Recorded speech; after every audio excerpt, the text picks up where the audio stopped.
এই মুহূর্তে আমাদের সঙ্গে সরাসরি রয়েছেন অভিনেতা চিরঞ্জিত চক্রবর্তী। চিরঞ্জিত দা, আপনাকে স্বাগত জানাচ্ছি।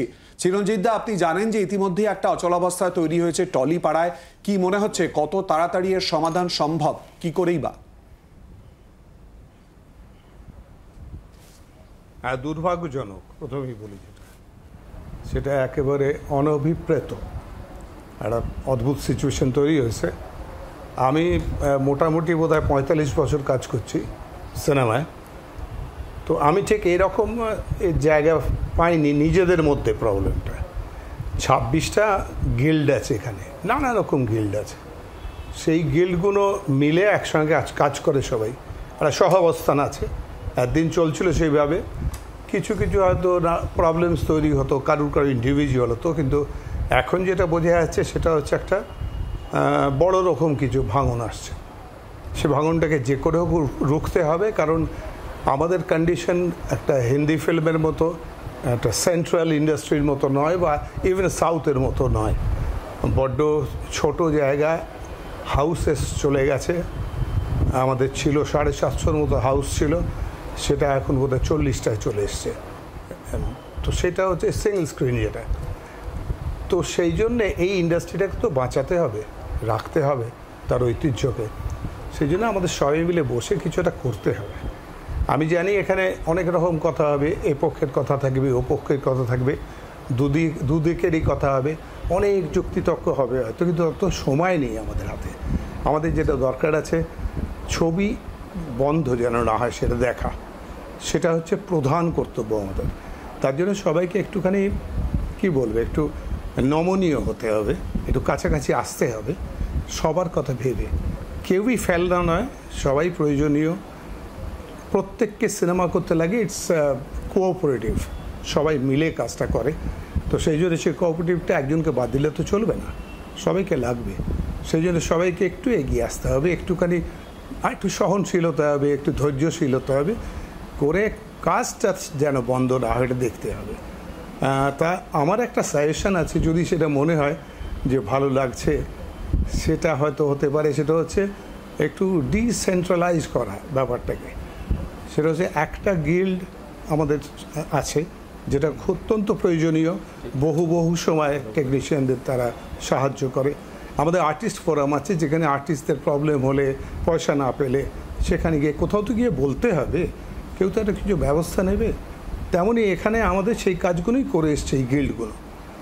এখন যে প্রবলেমটা হচ্ছে সেটার জন্য আমার যেটা মনে হচ্ছে, কে ঠিক এটা নির্ধারণ করার জন্য একটা হয়তো আমরা সবাই মিলে, সবগুলো গিল্ড মিলে একটা হয়তো স্ক্রুটিনি কমিটি করা যেতে পারে, যাতে এই প্রবলেমটা উঠলে সেখানে স্ক্রুটিনির জন্য দেওয়া যেতে পারে।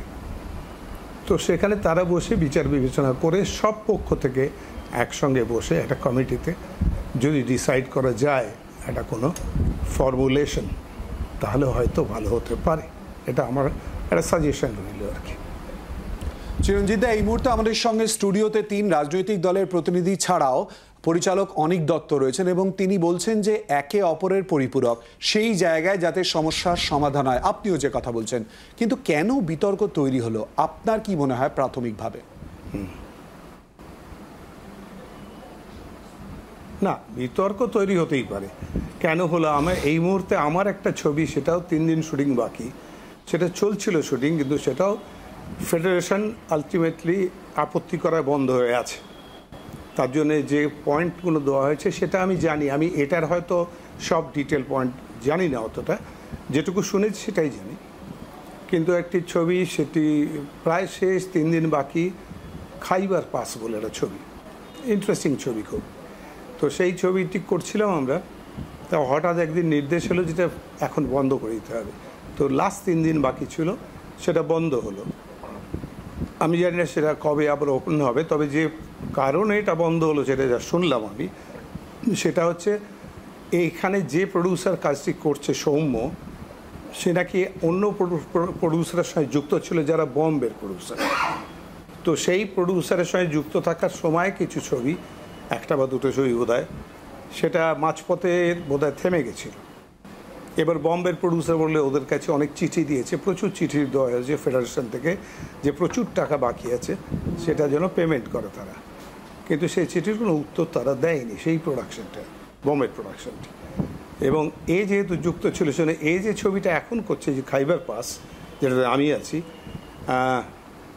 সেই তাদের এইটাকে, শুটিংটাকে আটকে সেই টাকাটা আদায় করে দেওয়ার জন্য বলছে, যেন সেই টাকাটা টেকনিশিয়ানরা পেয়ে যায়, কারণ অনেক দিন বাকি আছে। চিরঞ্জিত দা, এই জটিলতা কাটাতে পর মিটিং হচ্ছে। চিরঞ্জিত দা নিজে কি, ব্যক্তি চিরঞ্জিত কি, অভিনেতা চিরঞ্জিত কি স্বতঃপ্রণোদিতভাবে এই আলোচনায় অংশগ্রহণ করবে যাতে সমস্যার সমাধান হয়? হ্যাঁ, নিশ্চয়, অফকোর্স। আমি তো যে কোনো মূল্যে চাইবো এটা সলভ হোক, এটা যেন কাল থেকে যেন সবাই শুটিং করতে আরম্ভ করে আবার হাসি মুখে, এটা আমি চাইবো। কারণ আলটিমেটলি তো সবারই লাভ এতে, সেটা খুব প্রয়োজন, খুবই প্রয়োজন।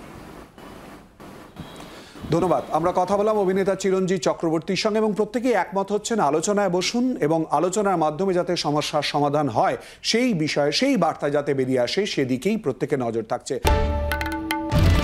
বাংলার আওয়াজ, বাঙালির আবেগ, জি 24 ঘন্টা।